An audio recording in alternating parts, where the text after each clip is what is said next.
Hello everyone, how are you doing? This is MD Tech here with another quick tutorial. In today's tutorial, I'm going to show you guys how to go about changing or adding a shipping address to the Facebook app.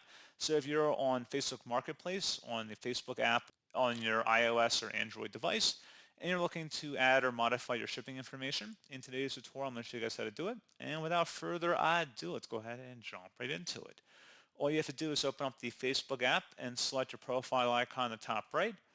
And you want to select or expand the settings and privacy entry in here and go down and select orders and payments. There should be a shipping info button underneath payment information. Go ahead and select that.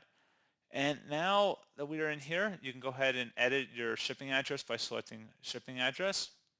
You can also add a debit or credit card up here. You can remove them too, so you have payment methods you can change. But anyway, if you go underneath shipping address, you go ahead and enter that in here or change it and then select save, and that's all you would have to do.